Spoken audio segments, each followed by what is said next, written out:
دو دفعہ آسمان کے فرشتے روئے ہیں، ایک 4000 سال پہلے جب ابراہیم باپ 96 سال کی عمر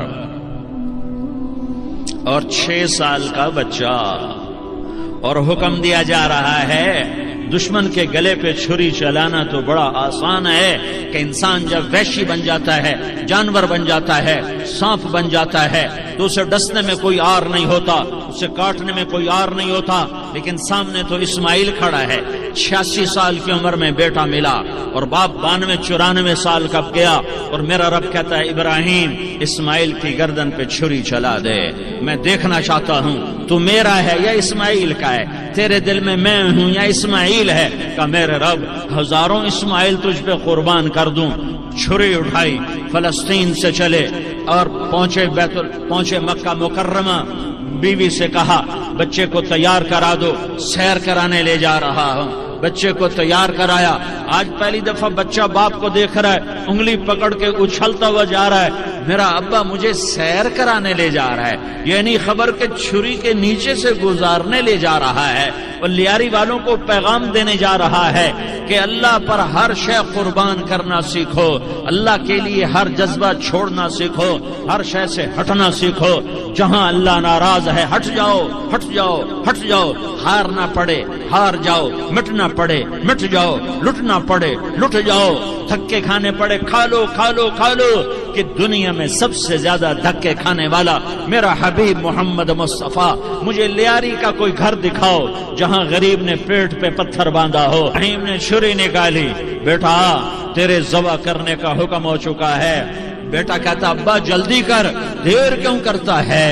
ہاں کہانی سنانی ہے لیاری والوں کو، ایسی اولاد بناؤ، ایسے باپ بنو، اللہ کے امر پر یوں قربان ہونا سیکھو۔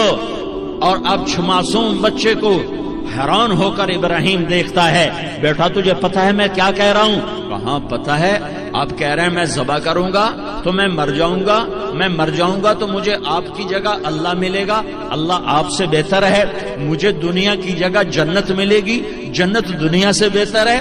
پھر معصوم بچے کو ماں یاد آ جاتی ہے، پھر کہتا ہاں مجھے اپنی ماں کا غم ضرور ہے، اسے بڑا صدمہ ہوگا میرے مرنے کا۔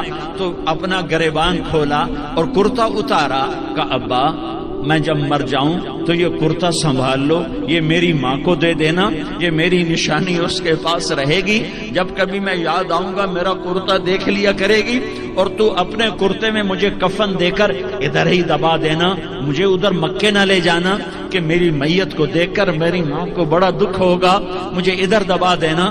ابا میرے ہاتھ باندھ دے، میرے پاؤں باندھ دے، اور لیاری والوں کو پیغام دے دو کہ اللہ پہ یوں قربان ہوا جاتا ہے۔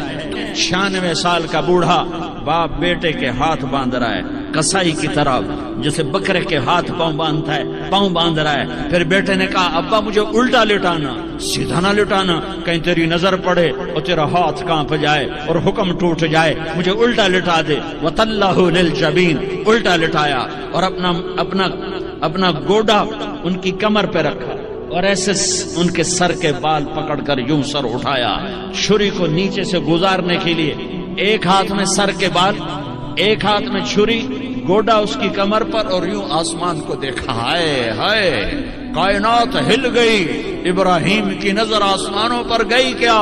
فرشتوں میں ہلچل مچ گئی، فرشتوں کو کیا خبر کہ آگے کیا ہونے والا ہے؟ کہنے لگے یا اللہ کیا تو مجھ سے ناراض ہو گیا ہے کہ اسماعیل کی محبت نے میرے دل میں جگہ پکڑ لی ہے؟ یہ لے تیرے نام پہ قربان کرتا ہوں، ناراض نہ ہونا، تجھ پر ہر شے فدا ہے، ہر شے قربان ہے، یہی لا الہ الا اللہ کا مطلب ہے۔ چھری چلائی، جب یہ کہا یا اللہ میں تیرے نام پہ اسماعیل کو قربان کرتا ہوں، 7 آسمان کے فرشتے زارو زار روئے کہ فرشتوں کو نہیں پتا آگے کیا ہونے والا ہے۔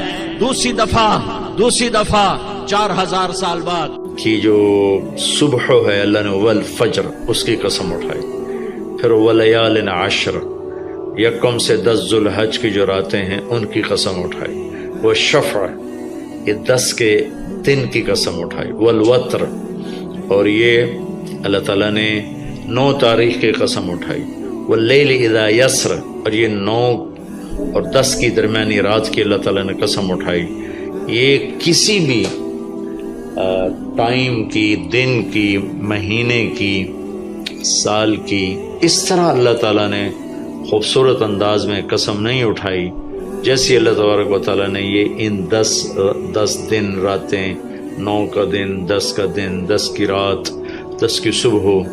اور اللہ کے نبی کا فرمان ہے کہ ان 10 دنوں میں اللہ تعالیٰ کو جتنی عبادت پسند ہے وہ اور کسی دن میں بھی پسند نہیں. اور اس میں کوئی شک نہیں، ان 10 دنوں میں سب سے بڑی عبادت وہ حج ہے، جس کو اللہ تعالیٰ نصیب فرمائے اور جس کے مقدر میں فرمائے. حج ان 10 دنوں کی سب سے بڑی عبادت ہے. عرفات کی ایک دن کی حاضری وہ 10 لاکھ دن کی حاضری یا 1 لاکھ دن کی عبادت کے برابر ہوتی ہے.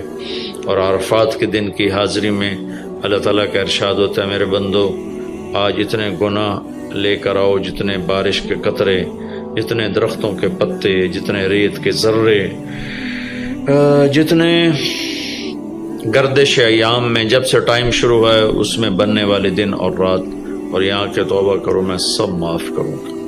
اور عرفات کے دن جتنا شیطان ذلیل ہوتا ہے اتنا کسی دن بھی ذلیل نہیں ہوتا. اور میرے محبوب صلی اللہ علیہ وسلم نے یہ دن حج کا، عرفہ کا زور اثر کٹھی پڑھ کے پھر سارا دن شام تک کوئی 5-6 گھنٹے مسلسل دعا مانگی.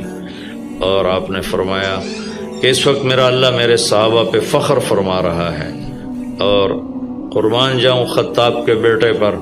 فرمایا اور عمر بن خطاب پہ اس وقت میرا اللہ خاص طور پہ خوش ہو رہا ہے، اور خاص طور پہ عمر بن خطاب پہ اللہ تعالیٰ فخر فرما رہا ہے. تو ان 10 دنوں میں جسے اللہ حج میسر فرما دے تو اس سے بڑی عبادت کوئی نہیں. حج میسر نہیں ہے تو پھر ان 10 دنوں میں نومی کا روزہ رکھنا، ان 10 دنوں میں روزے رکھنا، اس میں نوافل کی کثرت، صدقے کی کثرت، پھر قربانی، یہ سارے اعمال ان 10 دنوں میں انتہائی محبوب ہیں.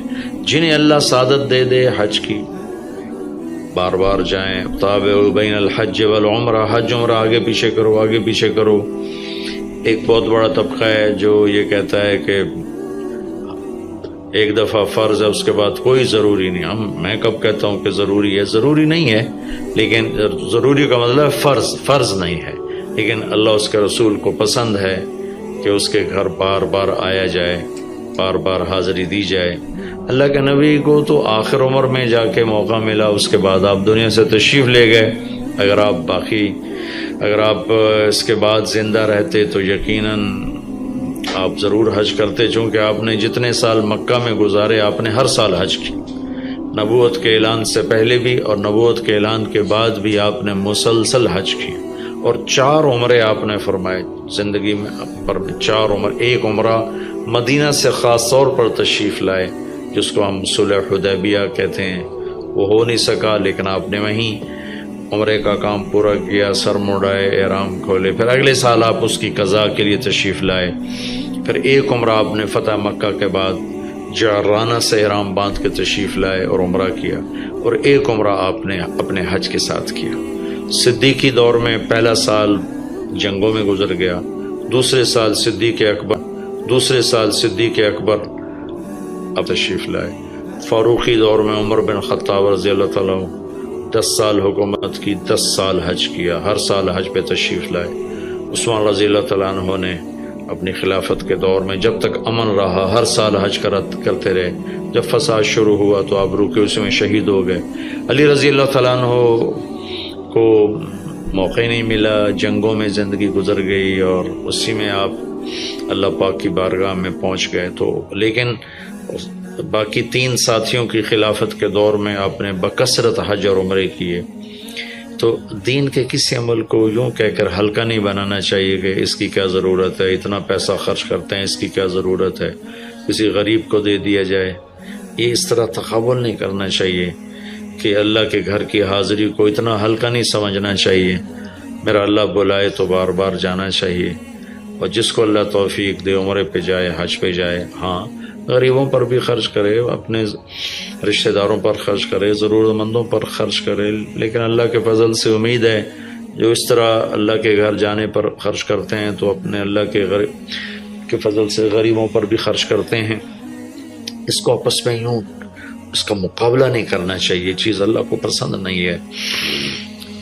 شہنشاہ کے، دنیا کے سب سے بڑے بادشاہ کے دربار میں حاضری کو ہم اتنا ہلکا نہ سمجھیں، بہت بڑی سعادت ہے۔ حضرت امام حسن کی سنا دیتا ہوں۔ امام حسن رضی اللہ تعالی عنہ نے 20 حج پیدل کیے، مدینہ سے پیدل تشریف لاتے تھے اور حج فرماتے تھے۔ 20 حج، یہ تو اہل بیت کے